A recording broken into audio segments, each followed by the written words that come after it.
So who should your first hire be? You know, I'm often asked this all the time inside my inner circle, our coaching program that we have. Who should be your first hire? Well, my name's Bryce McKinley, Coach Sharpen. You know what time it is. In this video, I'm gonna show you exactly what that looks like. Not only who your first hire should be, but how to find them. By the end of the video, I hope that this helps, but I think you're gonna have a good understanding of what that looks like for you.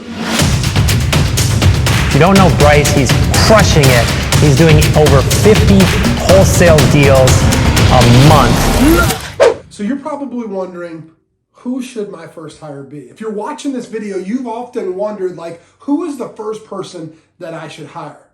Well, you're probably not gonna like this, but it's gonna be different for every single person. For example, I just spoke to a coaching student the other day, and he was like, man, I need to do this, this, and this, and he was gonna look at getting assistants and things like that.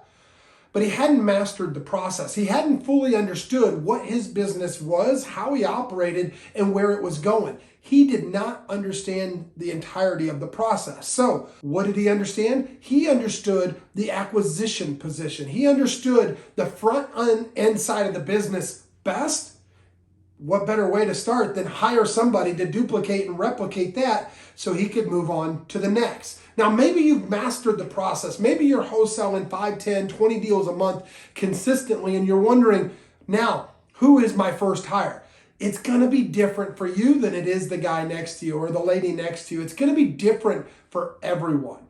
Second, you're gonna wanna take a look at your budget. Like, are you able to afford a rock star like myself or like you? Or are you gonna have to settle for someone that maybe isn't as expensive and bring them in to take care of some tasks and not the responsibilities of the business? Here's a golden nugget for you. Always delegate tasks first, not your responsibilities. Responsibilities look like actually having the conversations with your sellers and your buyers, actually doing the payroll and communicating with title company and things like that, right? Whereas task might be just your forward-facing cold calling or prospecting and teeing up appointments. Or maybe a task is going out and taking pictures and doing inspections, right? There's a huge difference between task and responsibility. So when you're looking to figure out who you want to hire first, you always want to look at where can I delegate my task, and then who should I delegate responsibilities to.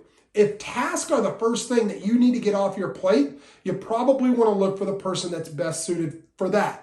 For example, a VA may be best for you, so that way all you've got to do is come in and close deals. Or maybe you're better suited being in the admin role and you need to hire someone in an acquisition position. But whatever you do, make sure that you look at 3 things. Number 1, you look at your budget. Your budget's going to be vitally important as to who you go with first. Who's that first new hire? Who can you afford to pay consistently to get you not only out of that position or that role, but the next one as well. So that way you can put 2 people in that place, and then 3, and then you continually add to that, right? The next thing is knowing that everyone is different, knowing that you're different. You're not going to have the same type of personality as I am or the next person in line. And if that's the case, my first person is going to be different than the first person in your organization. And last but surely not least, know your blind spots. Know your blind spots. What is it that you're horrible at doing? What is it that you're good at, but you just don't want to do? What are those things that you just dread doing at the end of the day when you have to think about going into your office, grinding, and making the business run?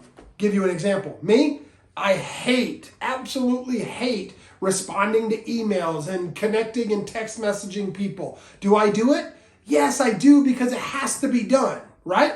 But knowing your blind spots and knowing the fact that I don't like doing those things and that it drains me, it takes time away from what I'm best at, finding someone else to do that for me has been a godsend. It may be the same for you. Or maybe it's another way around. Maybe your blind spot is talking to people. Not mine. I love talking to people. But if yours is talking to people, your first hire should be to get you out of that position. Hire an acquisition manager or hire a VA.